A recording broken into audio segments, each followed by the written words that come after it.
Rain hammered down in sheets so thick that Chen could barely see 3 feet in front of her as she fumbled with her keys outside the concert hall's back entrance. Her violin case clutched against her chest like a shield.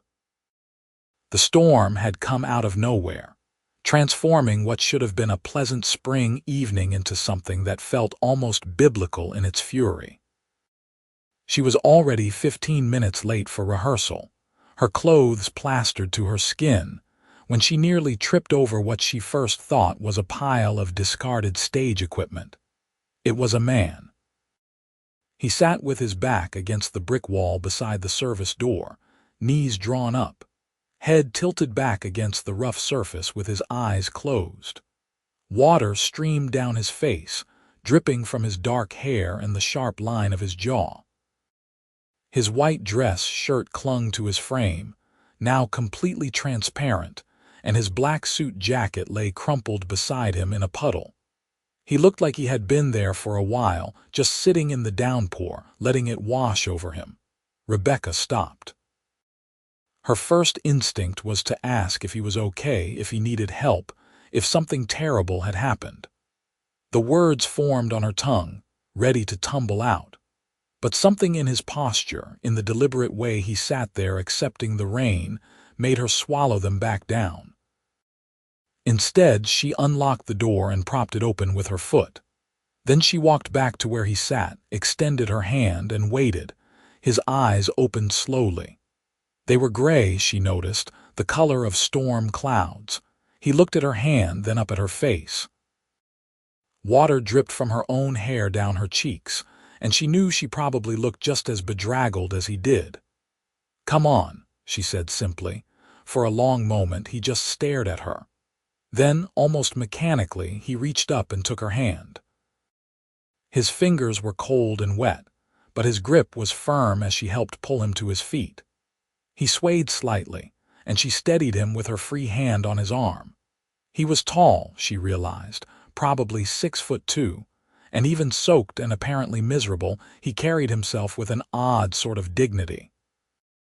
She guided him inside, letting the heavy door swing shut behind them, muffling the roar of the storm. The hallway was dimly lit and smelled faintly of old wood and instrument rosin. Rebecca could hear the muffled sounds of the orchestra tuning up somewhere deeper in the building. "Wait here," she told him, and disappeared through another door before he could respond. Sebastian Stone stood dripping in the hallway, feeling oddly disconnected from his own body. 2 hours ago, he had been sitting in the Ritz-Carlton's penthouse suite, going over acquisition documents for his latest deal. His executive assistant had reminded him about the charity gala at the concert hall downtown, the one his company was sponsoring to the tune of $500,000. He was supposed to give a speech, shake hands, smile for photographs while wealthy donors congratulated him on Stone Industries' latest quarterly earnings. He had put on the Tom Ford suit, tied his tie, and made it all the way to the venue before he realized he could not do it. Could not walk through those doors and pretend everything was fine. Could not stand on that stage and mouth platitudes about community support when his father had called him that morning to inform him, in his typical coldly efficient manner, that Sebastian's mother had passed away 3 months ago, and he had simply not bothered to mention it until now. 3 months. She had been gone for 3 months, and his father had not thought it worth a phone call until it became legally necessary for estate matters. Sebastian had walked away from the venue entrance, away from his driver and security detail, away from the flashing cameras and the elegant crowd. He had just walked, letting the first drops of rain hit his face, and when the storm truly opened up, he had found himself sitting against a wall in an alley, unable to move, unable to think, just letting the water pour down and wishing it could wash away the hollow feeling in his chest. Then she had appeared, soaked to the bone herself, clearly in a hurry, and she had looked at him with those dark eyes and had not asked a single question. had not demanded to know what was wrong, had not tried to fix anything, had not looked at him with pity. She had just offered her hand. The door opened again, and she reappeared with an armful of towels. "These are from the dressing rooms," she said, handing him several. "They are probably older than both of us combined, but they are clean and dry." Sebastian took them automatically and began drying his face and hair. "Thank you. There is a bathroom down that hall if you want to try to salvage your clothes," she continued, pointing. "And there is a water fountain next to it if you are thirsty. I have to get to rehearsal, but you can stay as long as you need to. Nobody really uses this entrance except the musicians, and we are all too focused on not screwing up our parts to bother anyone." She started to turn away, and Sebastian found himself saying, "Wait." She paused, looking back at him with raised eyebrows. He trailed off, realizing he did not actually know what he wanted to say. "Thank you" seemed insufficient. "Why didn't you ask me what happened?" seemed like an odd question. Instead, he heard himself say, "What's your name?" "Rebecca," she said. "Rebecca Chen." "And you are very welcome, but I really do have to run. The conductor gets testy when people are late." She gave him a quick smile, genuine despite its brevity, and then she was gone, disappearing through yet another door with her violin case still clutched to her chest. Sebastian stood there for another moment, then made his way to the bathroom she had indicated. He looked at himself in the mirror above the sink and barely recognized the man staring back. His hair stuck up in odd angles, his eyes were bloodshot, and his expensive shirt was ruined beyond repair. He looked like he had been in a fight and lost. He should call his assistant. He should deal with the gala situation, make excuses, manage the fallout. Instead, he found himself following the sound of music deeper into the building. The concert hall itself was a beautiful old space, all gilt edges and red velvet seating. Sebastian slipped into the back row and watched as the orchestra ran through their pieces. It took him a moment to spot Rebecca. She sat in the second violin section, her instrument tucked under her chin, her earlier drowned rat appearance now somewhat tamed. She played with complete focus, her bow moving across the strings with practiced precision. He stayed through the entire rehearsal, hidden in the shadows at the back. The music washed over him, filling some of the emptiness that had been gnawing at him since that morning's phone call. When they finally finished, Sebastian slipped out before anyone could notice him. His phone had died sometime during his stint in the rain, which meant he walked 12 blocks back to his hotel in damp clothes without being able to call for his car. By the time he made it back to the penthouse, it was past midnight. His assistant had left 17 messages on the room's phone. His father had left none. The next morning, Sebastian woke to a crisis.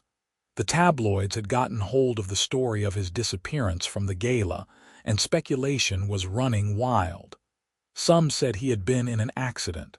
Others suggested a nervous breakdown. The most creative theories involved secret lovers and corporate espionage. His executive team gathered for an emergency video call.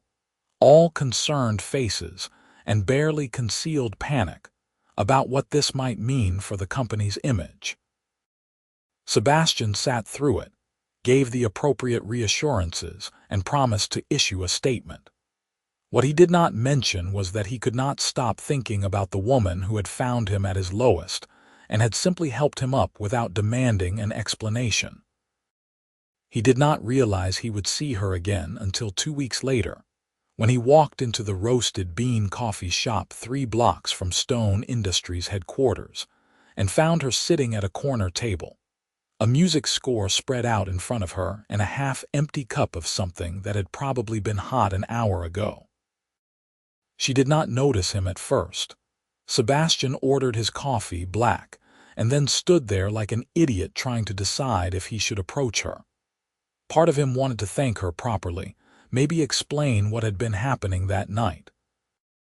Part of him wanted to slip out without saying anything, to preserve that strange moment exactly as it had been, unsullied by context or explanation.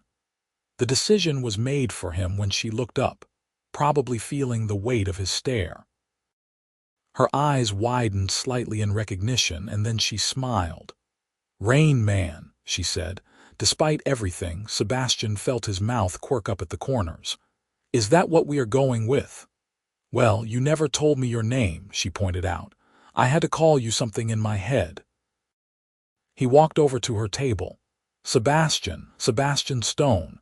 If she recognized the name, she did not show it. "Nice to officially meet you, Sebastian. Are you staying dry these days?" "Mostly." He gestured to the empty chair across from her. "May I?" "Sure." She started gathering up her music sheets to make space. "Fair warning, I am absolutely useless company right now. We have a performance in 4 days and I cannot get this passage right. It has been haunting me for weeks." Sebastian sat down. "What's wrong with it?" "It is supposed to be light, almost playful, but every time I play it, it comes out heavy, like I am trying too hard or thinking too much about it." She frowned at the score as if it had personally offended her. "My instructor says I am getting in my own way, which is probably true but not helpful." "Maybe you need to approach it differently," Sebastian said. "Step back and see it from another angle." Rebecca looked up at him, curious. "Do you play piano?" "Or I did when I was younger. My mother insisted on lessons." The words came out before he could stop them, and he felt something tighten in his chest. "She said that understanding music made you better at understanding people."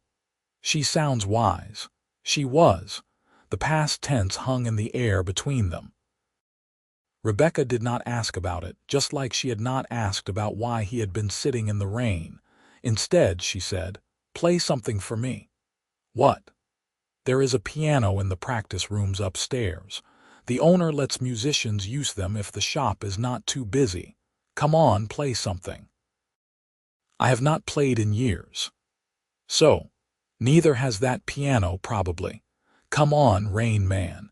You look like you could use a break from whatever is weighing you down, and I look like I need to stop glaring at this score before I set it on fire." Before Sebastian could formulate a reasonable objection, she was up and moving, gathering her things and heading toward a door at the back of the coffee shop that he had not even noticed. He followed, feeling somewhat like he was in a dream. The practice room was small and slightly dusty, dominated by an upright piano that had definitely seen better days. Rebecca set her violin case on a chair and gestured grandly toward the instrument. "Your stage awaits." Sebastian sat down at the bench and lifted the fall board, exposing the yellowed keys. He touched one experimentally. It was out of tune, but not terribly so. His fingers found their way to a position almost of their own accord, muscle memory from thousands of hours of practice as a child. He started playing. He did not even consciously choose the piece, his hands just knew where to go. It was Chopin, one of the nocturnes his mother had loved. He stumbled over a few notes, his technique rusty from years of neglect, but the melody came through clearly enough. When he finished, the room was quiet except for the muffled sounds of the coffee shop below. Sebastian realized his eyes were wet. "That was beautiful," Rebecca said softly. She had taken a seat on the windowsill, her legs drawn up, and was watching him with an expression he could not quite read. "Sad but beautiful. It was my mother's favorite." The words came out rough. "She died 3 months ago, I just found out." He did not know why he was telling her this. He had not even told his executive team, had not released any kind of statement, had barely acknowledged it to himself. But somehow, in this dusty practice room with this woman who had helped him without hesitation, it seemed okay to say it out loud. "I am so sorry," Rebecca said. "Not I'm sorry for your loss in that automatic, meaningless way people did. Just I am sorry, with real feeling behind it. My father did not tell me. They had been divorced for 20 years and he just did not think I needed to know. I found out when his lawyer called about estate paperwork. That is unforgivable. That is my father. Sebastian laughed, but there was no humor in it. Everything is business.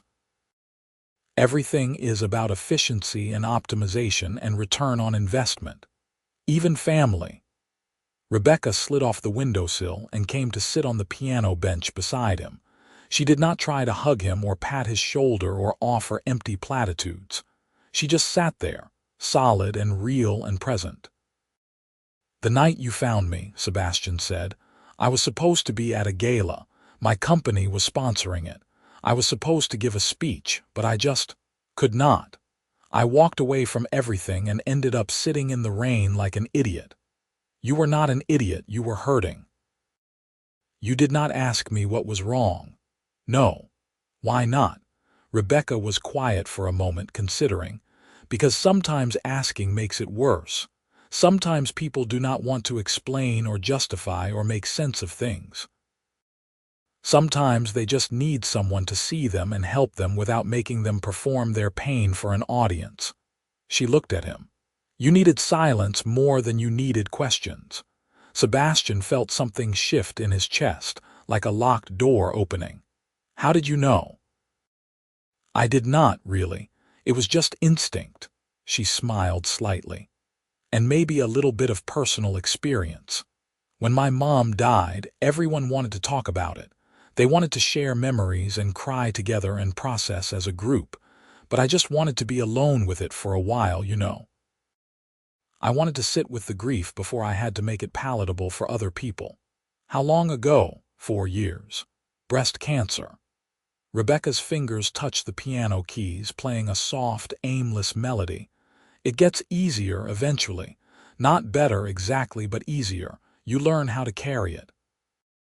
They sat like that for a while, her playing quiet notes, him listening. Finally, Sebastian said, "Can I take you to dinner?" She stopped playing and looked at him with raised eyebrows. "As a thank you, as a I would like to get to know you better. You do realize I have no idea who you are beyond a guy who sits in the rain and plays Chopin, right? Good. Let's keep it that way for now." Rebecca studied his face, and Sebastian found himself hoping she would say yes with an intensity that surprised him. Finally, she nodded. "Okay. But nowhere fancy. I am a musician. My wardrobe is 50% concert black and 50% rehearsal casual. I know a place." The place Sebastian knew turned out to be a small Italian restaurant in a neighborhood Rebecca had never been to. The kind with checkered tablecloths and wine bottles hanging from the ceiling, and a nana who kissed the owner on both cheeks when they walked in. It was perfect. They talked for 3 hours. Sebastian told her about growing up in boarding schools, about the pressure to join the family business, about his relationship with his mother and the lack of one with his father. Rebecca told him about studying music since she was 5, about the constant financial stress of trying to make a living as a classical musician, about the pure joy she felt when she played something perfectly and it all just clicked. "So what do you do?" Rebecca asked eventually, twirling pasta on her fork. "For work, I mean. You said your company was sponsoring a gala, so I assume you do something that pays well enough for that." Sebastian hesitated. This was the moment where things usually changed, where people started treating him differently. "I run a company called Stone Industries. We do manufacturing and industrial design." "Huh, never heard of it, but I am pretty out of touch with the business world. Is it stressful?" "Extremely." "Do you like it?" No one had asked him that in years. Everyone assumed that success meant satisfaction, that because he was good at it and because the company was profitable, he must love what he did. "Honestly, I do not know. It is what I have always done, or at least since I graduated from business school. It is what was expected." "That is a terrible reason to do anything." says the woman who followed her passion. Rebecca laughed. My passion pays approximately $30,000 a year and requires me to work 3 side gigs to afford my apartment. I am not sure I am the best example of life choices. But you are happy. Most of the time, yeah. I mean, it is hard and stressful, and sometimes I want to throw my violin out a window, but I cannot imagine doing anything else.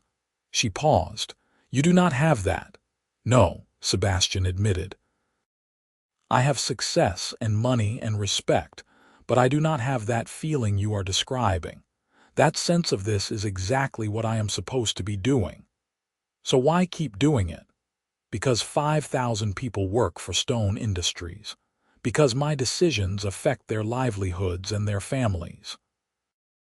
Because walking away from responsibility because I am not fulfilled seems incredibly selfish.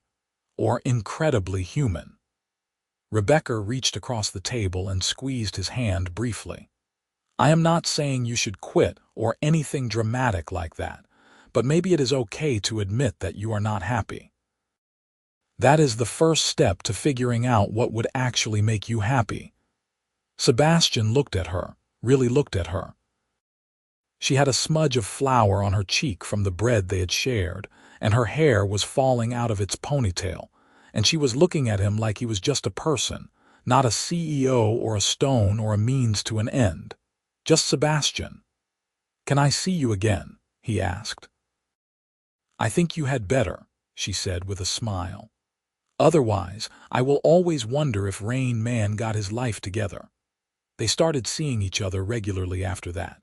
Sebastian would show up at her rehearsals and sit in the back row, working on his laptop while she practiced.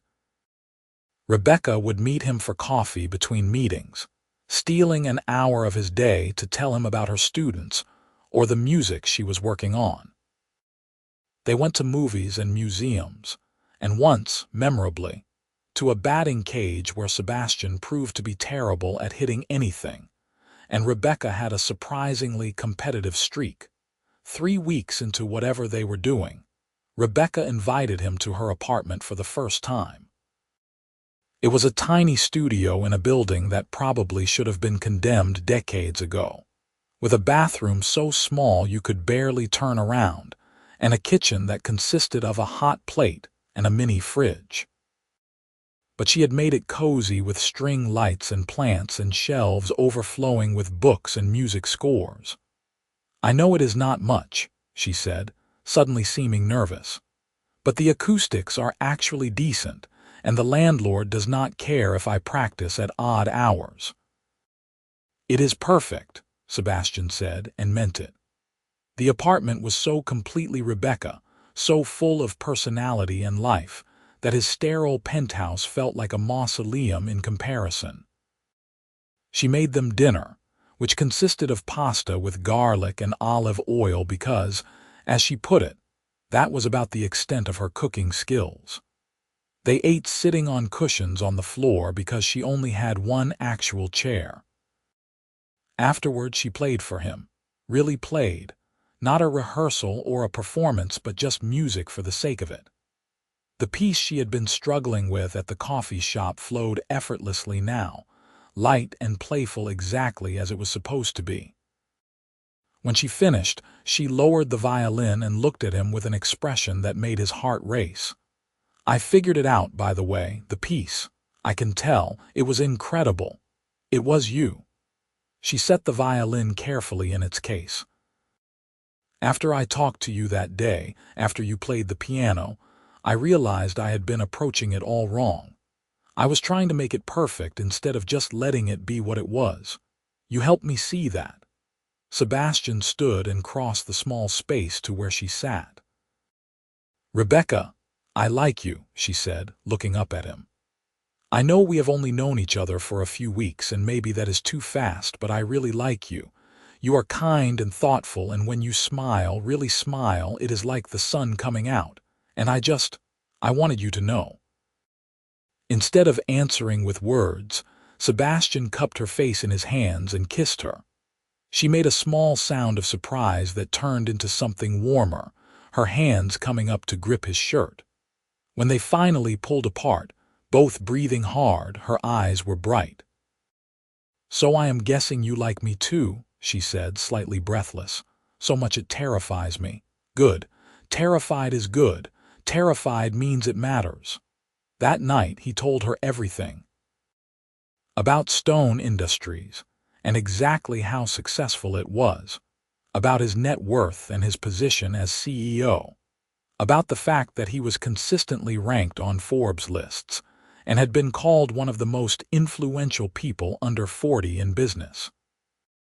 He waited for things to change, for her to look at him differently. Instead, she just shrugged and said, "Okay.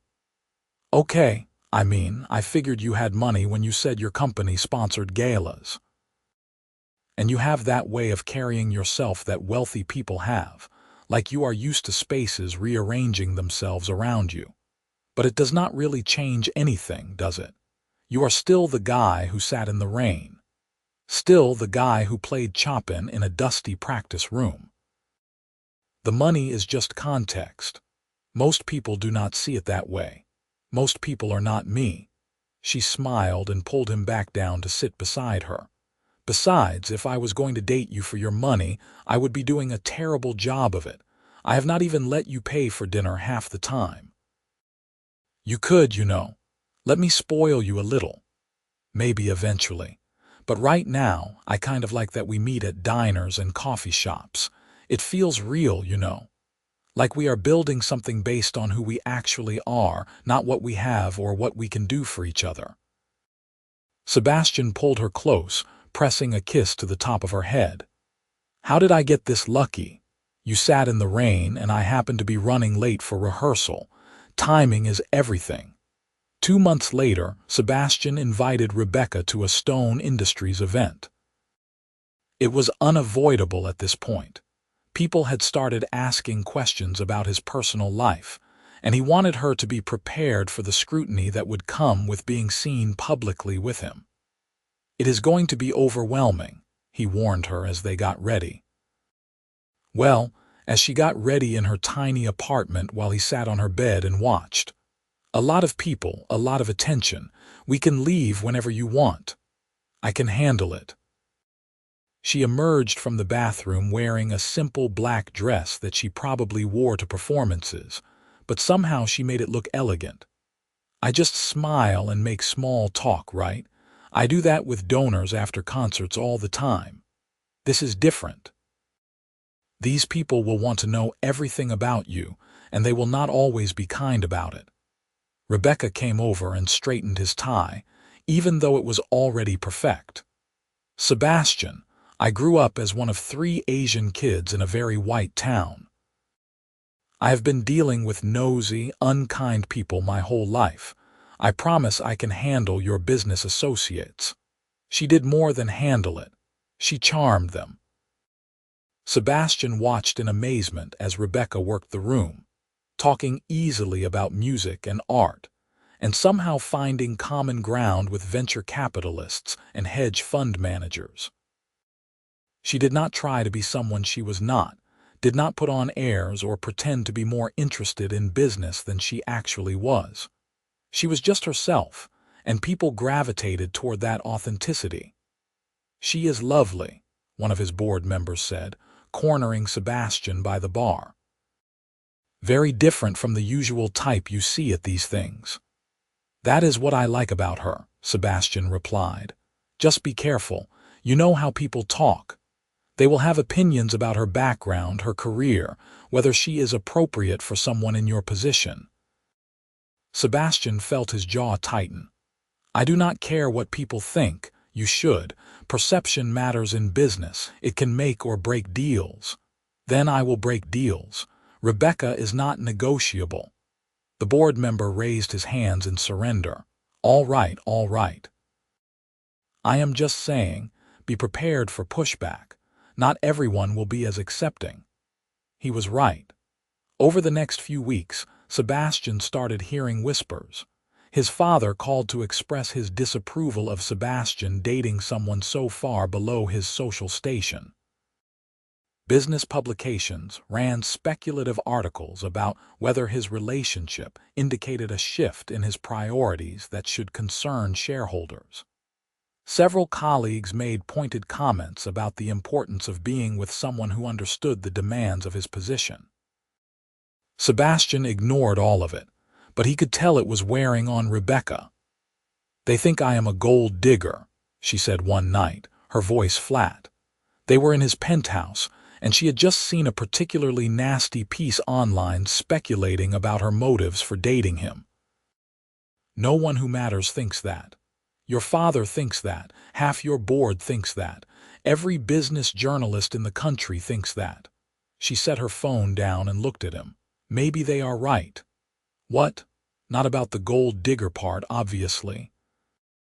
But about me not being appropriate for your world. I do not know anything about business or high society or how to navigate all of this. Every event we go to, I feel like I am faking it, like at any moment someone is going to realize I do not belong." Sebastian crossed to her and took her hands. "You belong wherever you want to be, and if my world cannot see how incredible you are, then it is my world that has the problem, not you. But it affects you. Your business, your reputation, I do not care. You should care. This is your life, your career. I do not want to be the thing that damages that. Rebecca, look at me." He waited until her eyes met his. "Before I met you, I was going through the motions. I was successful and miserable, and I did not even realize how empty everything had become. You changed that. You made me remember that there are things that matter more than quarterly reports and board meetings. You made me want to be better, not just do better. So no, I do not care what a bunch of judgmental people think about us. All I care about is this, right here. You and me." She blinked back tears. "You mean that? Every word?" Rebecca kissed him then, fierce and desperate, and Sebastian held her like she was the only solid thing in a shifting world. Because in many ways she was. The gossip died down eventually, the way gossip always does when new scandals emerge to take its place. But Sebastian noticed changes in himself that Rebecca had sparked. He started leaving the office earlier, making time for things that were not work-related. He donated money to the symphony orchestra, not as a corporate sponsorship, but as a personal gift, because he wanted to support something Rebecca loved. He even started playing piano again, practicing in the music room of his penthouse that had previously just been for show. 6 months after that night in the rain, Sebastian took Rebecca back to the concert hall where they had first met. There was no rehearsal scheduled, no performance. He had simply called in a favor and arranged for them to have the space to themselves. "What are we doing here?" Rebecca asked as he led her through the empty halls. "I wanted to show you something." He brought her out onto the stage. The house lights were up, illuminating all the empty seats. It should have felt cavernous and cold, but somehow it just felt full of possibility. "This is where I sat and watched you play for the first time," Sebastian said, gesturing to the back row. "I was this guy who had just fallen apart, and you had helped me without asking for anything in return. And then you just played, and it was so beautiful and so completely you that I could not look away." "Sebastian, let me finish." He took a breath. "I have spent my whole life building things, companies, investments, a reputation. But until I met you, I never built anything that actually mattered to me, not really. And now I want to build something with you, a life, a future, whatever that looks like." He pulled a small box from his pocket and dropped to one knee. Rebecca gasped, her hands flying to her mouth. "I know it has only been 6 months. I know that is fast by most people's standards. But I also know that I have never been more certain of anything in my life. You see me, Rebecca. Not my money or my position or what I can do for you, just me. And you chose me anyway, which is the most extraordinary gift anyone has ever given me." He opened the box, revealing a ring with a simple diamond set in platinum. Will you marry me? Tears were streaming down her face now. Yes, God, yes. Sebastian slid the ring onto her finger and stood, catching her as she threw herself into his arms. They kissed in the middle of the stage, surrounded by empty seats and the ghosts of 1,000 performances, and Sebastian felt more grounded than he had in years. I love you, he said against her lips. I should have said that first, probably, but I love you so much. I love you too, Rain Man, even though you are terrible at doing things in the right order. They were married 4 months later in a small ceremony that was nothing like the society wedding everyone expected. It was held in the same coffee shop where they had reconnected, the owner having cheerfully agreed to close for a day. Rebecca wore a simple white dress she had found at a vintage shop, and Sebastian wore a suit but no tie because she said she liked him better that way. The guest list consisted of close friends and a handful of family members, though notably Sebastian's father declined to attend. His loss, Rebecca said when Sebastian told her. We are having an open bar and really good cake. He is missing out. The reception was loud and joyful, full of musicians who knew how to party and a few bewildered Stone Industries executives who were learning to loosen up. At one point, someone dragged the practice room piano downstairs, and Sebastian and Rebecca played a duet they had been secretly rehearsing for weeks, stumbling over notes and laughing the whole time. Not exactly Carnegie Hall caliber, Rebecca said when they finished to enthusiastic applause. No, but it is us. Sebastian kissed her, not caring that everyone was watching, and that is infinitely better. Their first year of marriage was an adjustment. Rebecca moved into the penthouse, though she insisted on keeping her studio apartment as a practice space because the acoustics really were better there. Sebastian reduced his hours at Stone Industries, promoting his very capable second-in-command to share more of the CEO responsibilities. Some board members grumbled about it, but the company continued to thrive, and Sebastian found he was better at his job when he was not drowning in it. They traveled together, with Sebastian making sure to schedule trips around Rebecca's performance calendar. They went to Vienna and Prague and Milan, cities where music lived in the walls and every street corner had history. Rebecca played for him in their hotel rooms, and Sebastian found himself falling in love with her all over again every single time. I want to start a foundation, he told her one night in Barcelona as they sat on their balcony overlooking the city.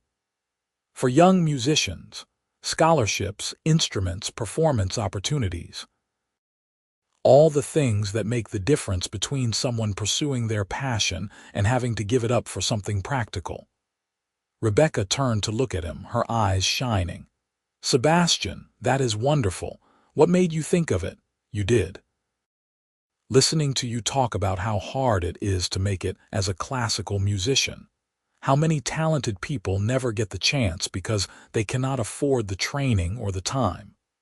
I have all this money, and what good is it if I am not using it for something that matters? It matters now, she said softly. You are using it to change lives. That matters more than any business deal you have ever made. They launched the Stone Foundation for Musical Arts 6 months later. Rebecca took a leading role in it, using her connections in the music world to identify talented young musicians who needed support. She threw herself into it with the same passion she brought to her playing, and Sebastian loved watching her light up when they got letters from scholarship recipients talking about how the foundation had changed their lives. 2 years into their marriage, Rebecca came home from a doctor's appointment with news that made Sebastian's heart stop. I am pregnant, she said, her voice a mix of excitement and terror. We are going to have a baby. Sebastian swept her up in his arms and spun her around, laughing. We are having a baby. We are having a baby. I am terrified, she admitted when he set her down. "I have no idea how to be a mother. What if I am terrible at it? You are going to be incredible. You are kind and patient and you love with your whole heart. Our kid is going to be so lucky. Our kid is going to grow up thinking it is normal to have a father who can buy small countries. Our kid is going to grow up with parents who love each other and who will teach them that kindness matters more than money." Sebastian placed his hand on her still flat stomach. "And we are going to be okay. We will figure it out together." They did figure it out, though not without stumbles. Rebecca had a difficult pregnancy with morning sickness that lasted well into her second trimester and complications that required bed rest for the last month. Sebastian worked from home during that time, setting up his laptop in their bedroom so he could be near her. He read aloud from books about parenting, most of which seemed to contradict each other spectacularly. "I think we should just wing it," Rebecca said after one particularly confusing chapter about sleep training. "Everyone gives different advice anyway. We will do what feels right and hope for the best." Their daughter was born on a Tuesday morning in March, 7 pounds and 3 ounces of screaming, red-faced perfection. They named her Maria after Sebastian's mother, and when the nurse placed her in his arms, Sebastian cried for the first time since the day Rebecca had found him in the rain. "Hello, Maria," he whispered. "I am your dad, and I promise I am going to do better by you than my father did by me. I promise I am going to be here." Being parents was harder than either of them had imagined. Maria was a terrible sleeper for the first 6 months, and there were nights when Sebastian and Rebecca took turns walking her around the penthouse at 3 in the morning, delirious with exhaustion. But there were also moments of piercing joy.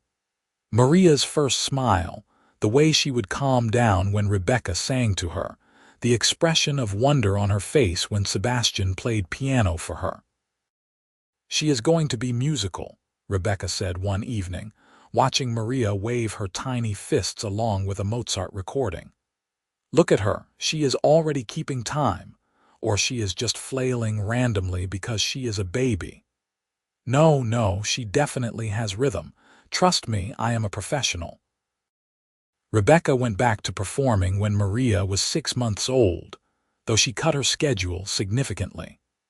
Sebastian made sure that his own work commitments were flexible enough that one of them was always home with their daughter. They figured out a rhythm, a way of balancing their careers and their family that worked for them even if it looked nothing like what anyone else did. On their 3rd wedding anniversary, Sebastian surprised Rebecca by taking her back to the concert hall. He had arranged for the full orchestra to be there, along with Maria and a small audience of friends and family. "What is happening?" Rebecca asked, confused. "You are going to play," Sebastian said. "That piece you were struggling with when we met, the one that came together after I played for you. The conductor is waiting." Rebecca stared at him. "Sebastian, I have not practiced this as a solo. I cannot just—" "Yes, you can. You are brilliant and I want everyone to hear you play. Please." She looked at him for a long moment, then handed Maria to their nanny and took her violin from the case Sebastian had quietly brought along. She walked onto the stage, conferred briefly with the conductor, and then lifted her instrument. She played beautifully. The piece that had once given her so much trouble now flowed from her bow like water, light and playful and utterly perfect. When she finished, the small audience erupted in applause, but Sebastian only had eyes for his wife. She was glowing, radiant with the joy of doing what she loved and doing it well. Afterward, when everyone had left and it was just the 3 of them and the empty concert hall, Rebecca said, "Thank you. For believing in me, for pushing me, for all of it." "Always," Sebastian said. "I will always believe in you." Maria made a cooing sound from her carrier, as if in agreement, and they both laughed. 5 years after that night in the rain, Sebastian found himself standing outside in a storm again. This time, it was deliberate. This time, he had Rebecca beside him, both of them getting soaked while Maria splashed in puddles in her tiny rain boots and squealed with delight. "This is insane," Rebecca shouted over the downpour. "We are going to get sick, maybe." Sebastian grabbed her hand and spun her around, making her laugh. "But it is worth it." Maria ran between them, her arms spread wide like she could catch the rain. "Again, Daddy, spin again." Sebastian scooped up his daughter and twirled her around while she shrieked happily. When he set her down, she immediately demanded that Rebecca do the same. They were all completely drenched, probably looked ridiculous to anyone watching from the safety of the nearby buildings, and Sebastian had never been happier in his life. Later, after they had dried off and changed into warm clothes and tucked a sleepy Maria into bed, Rebecca curled up against Sebastian on the couch. "You know what I realized tonight," she said. "What?" "You are not that guy anymore, the one sitting in the rain, lost and hurting. You are happy now, really, genuinely happy." Sebastian thought about it. She was right. The hollow feeling that had consumed him that night was gone, filled instead with the kind of contentment he had never imagined possible. He had a wife who loved him, a daughter who lit up when he walked into a room, work that felt meaningful because it was balanced with the rest of his life. "I am happy," he agreed. "Because of you. Because you saw me at my worst and decided I was worth helping anyway." "You were always worth it," Rebecca said. "I just gave you a hand up. You did the rest yourself." "We did it together," Sebastian corrected. "Everything good in my life now, we built it together." They sat in comfortable silence for a while, listening to the rain still falling outside and the sound of Maria's breathing through the baby monitor. Finally, Rebecca said, "I want another baby." Sebastian pulled back to look at her. Yeah. Maria needs a sibling, and I think we have gotten pretty good at this parenting thing. Plus, I want our kids to grow up with what we have. This partnership, this team, I want them to see what love actually looks like. Not like my parents. Not like your parents, Rebecca confirmed. Like us. Messy and imperfect, but real. Their son, David, was born a year and a half later. He was an easier baby than Maria had been, which Rebecca said was the universe's way of apologizing for making them work so hard the first time. He had Sebastian's gray eyes and Rebecca's stubborn determination, and from the moment he could sit up, he was fascinated by the piano. "Another musician," Sebastian said, watching his son bang enthusiastically on the keys with no regard for melody or rhythm. "Or just a baby playing with a shiny object," Rebecca countered. "But yeah, probably a musician." Life settled into a new normal. Stone Industries continued to thrive under Sebastian's reformed leadership style, which emphasized work-life balance and employee satisfaction as much as profit margins.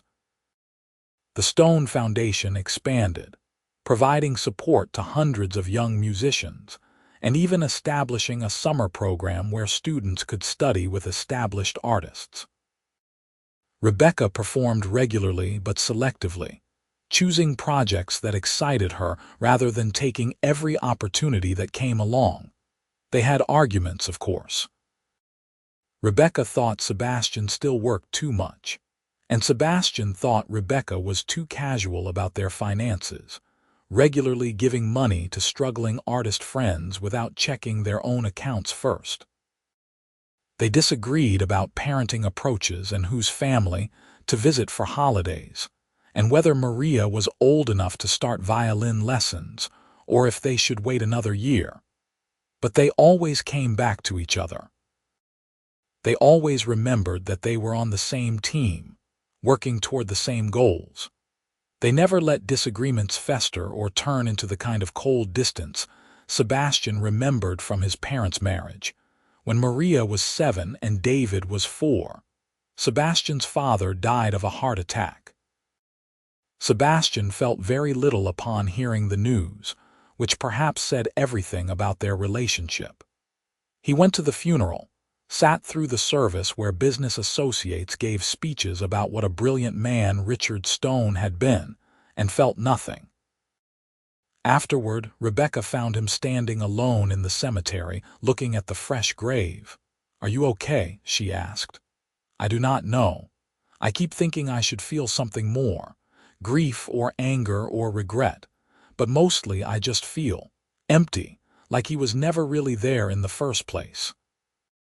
"He was not there, not in any way that mattered. He was not a father to you." "No." Sebastian took a breath. "But I am going to be a father to Maria and David. I am going to be present and engaged, and I am going to show up for every recital and every soccer game and every moment they need me. I am going to be the opposite of him." "I know you will. You already are." They walked back to the car together, leaving the cemetery and Richard Stone's memory behind. That evening, Sebastian played piano with David while Maria practiced her violin and Rebecca made dinner in their kitchen. It was ordinary and chaotic and perfect, and Sebastian felt the last piece of his father's influence slip away. He did not need to prove anything to Richard Stone anymore. He did not need to be the perfect CEO or the emotionless businessman. He could just be Sebastian.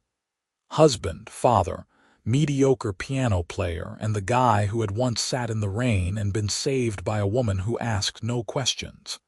10 years after that rainy night, they stood in the same alley where they had first met. It was a beautiful spring evening, no storms in sight.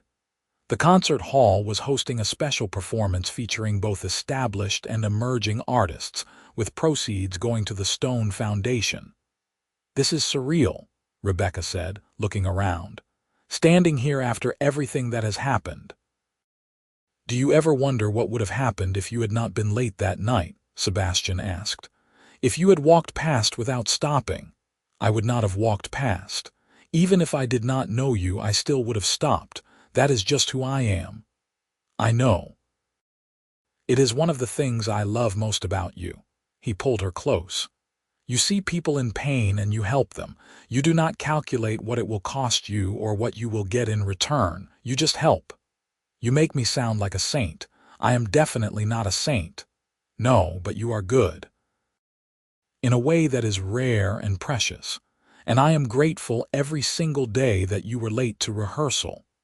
Rebecca laughed and kissed him, soft and sweet. "Best tardiness of my life." Inside the concert hall, their children were waiting.